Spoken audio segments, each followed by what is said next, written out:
నెల్లూరు జిల్లాలో సైదాపురం మండలంలో జరుగుతున్న అక్రమ మైనింగ్ పై నేషనల్ గ్రీన్ ట్రిబ్యునల్ ఇచ్చిన ఆదేశాలతో ఆర్డీఓ తహసీల్దార్ మైనింగ్ అధికారులు తనిఖీలు నిర్వహించారు. ఫిర్యాది రాష్ట్ర మాజీ సాంస్కృతిక మండల చైర్మన్ పొట్టెళ్ల శిరీషను వెంటబెట్టుకుని వివిధ మైన్లను పరిశీలించారు.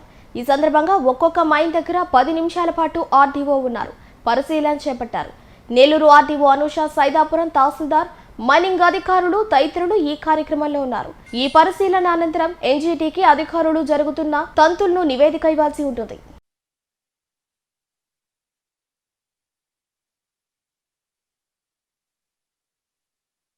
మా సైదాపురం మండలంలో 50 సంవత్సరాలు లీజు గడువు పూర్తి అయిపోయినటువంటి మైన్లన్నింటిలో కూడా మా సైదాపురం మండలంలోని ఖనిజ సంపదని కొల్లగొడుతూ అక్రమ మైనింగ్ చేస్తున్నారు. మరీ ఘోరంగా బ్లాస్టింగ్ చేస్తూ మరీ ప్రకృతి సంపదను కొల్లగొడుతున్నారని, ప్రకృతిని నాశనం చేస్తున్నారని, ప్రకృతిని కాపాడమని మేము నేషనల్ గ్రీన్ ట్రిబ్యునల్ని ఆశ్రయించడం జరిగింది. నేషనల్ గ్రీన్ ట్రిబ్యునల్ వారి సూచనల మేరకు ఈరోజు మా సైదాపురం మండలంలో రెవెన్యూ డిపార్ట్మెంట్ వారు, మైనింగ్ డిపార్ట్మెంట్ వారు, పొల్యూషన్ కంట్రోల్ బోర్డు వారు, వీరు ఈ డిపార్ట్మెంట్ అందరూ కూడా 50 సంవత్సరాలు పూర్తి అయిపోయినటువంటి మైన్లన్నింటిలో కూడా పరిశీలించడం జరిగింది. అసలు ఈ మైన్లన్నింటికి కూడా 50 సంవత్సరాలు పూర్తి అయిపోయింది. ఎన్విరాన్మెంటల్ క్లియరెన్స్ లేదు, ఐబీఎం మైనింగ్ ప్లాన్ కూడా లేదు. అసలు ఈ 5 మైన్లలో కలిపి దాదాపుగా 200 కోట్ల రూపాయల ఫైన్ కూడా ఈ మైన్ల మీద ఉంది. అంతేకాకుండా డిమాండ్ నోటీసులు కూడా వీటికి ఇచ్చున్నారు. ఐబీఎం రూల్ ప్రకారం 50 సంవత్సరాలు పూర్తి అయిపోయినటువంటి మైన్లని ప్రభుత్వం స్వాధీనం చేసుకోవాలి. ఎంఎండిఆర్ చట్టం 1957 ప్రకారం 50 సంవత్సరాలు పూర్తి అయిపోయిన మైన్లలో ఎటువంటి మైనింగ్ కూడా జరగకూడదు. అత్యంత ముఖ్యంగా ఎన్విరాన్మెంటల్ క్లియరెన్స్ లేకుండా ఎటువంటి మైనింగ్ జరగకూడదని, చేయకూడదని 2017లోనే సుప్రీంకోర్టు ఆర్డర్ కూడా ఉంది.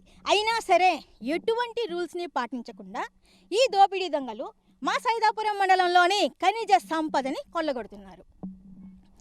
మొన్న ఒక ఆయన ప్రెస్ మీట్ పెట్టి మేము మైనింగ్ మీద విచారణ జరిపిస్తామని మాట్లాడడం జరిగింది.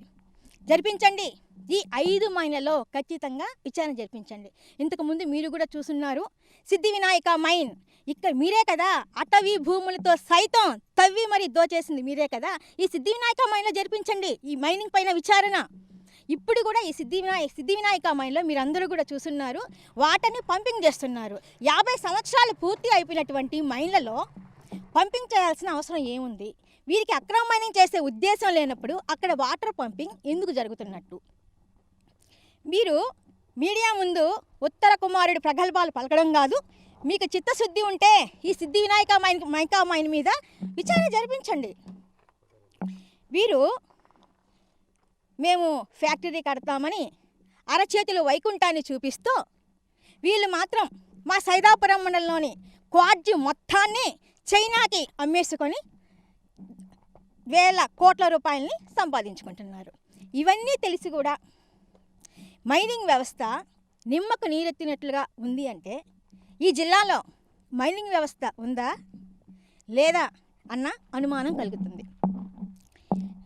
మన జిల్లా మైనింగ్ అధికారి, ప్రభుత్వ భూముల్ని కాపాడాల్సినటువంటి జిల్లా మైనింగ్ అధికారికి నేను చెప్పడం జరిగింది, మా మండలంలో బ్లాస్టింగ్ చేస్తూ అక్రమ మైనింగ్ చేస్తున్నారని వారికి తెలుపగా వారు చెప్పిన మాట ఏంటంటే ధర్నా చేసుకోమని చెప్పారు.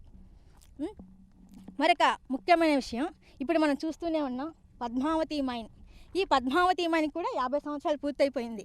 ఈ పద్మావతి మైన్కి ఇప్పుడు ఉన్న జిల్లా మైనింగ్ అధికారే ఒకప్పుడు ఏడీగా ఉన్నప్పుడు ఈ పద్మావతి మైన్లోనే 38,000 టన్నుల స్టాక్ పాయింట్ మెటీరియల్ ఉందని నిర్ధారించారు.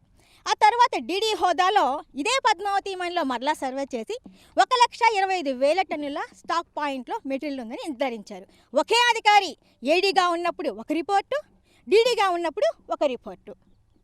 మైన్లన్నీ క్లోజ్ చేస్తున్నప్పుడు స్టాక్ పాయింట్లో ఉన్న మెటీరియల్ 38,000 టన్నుల నుంచి ఒక్కసారిగా 1,25,000 టన్నులకి ఏ విధంగా పెరిగిపోతుంది? దీన్ని బట్టి ఈ జిల్లాలో మైనింగ్ వ్యవస్థ ఏ స్థితిలో ఉంది, ఏ విధంగా పనిచేస్తుందో మనందరం అర్థం చేసుకోవచ్చు. మాకు ఏదైతేనేమి మేమైతే నేషనల్ గ్రీన్ ట్రిబ్యునల్ వారిని పూర్తిగా నమ్ముతున్నాం. ఖచ్చితంగా మా సైదాపురం మండలంలోని ఖనిజ సంపదని కాపాడుకుంటాం, ప్రకృతిని కూడా కాపాడుకుంటామని మాకు నమ్మకం.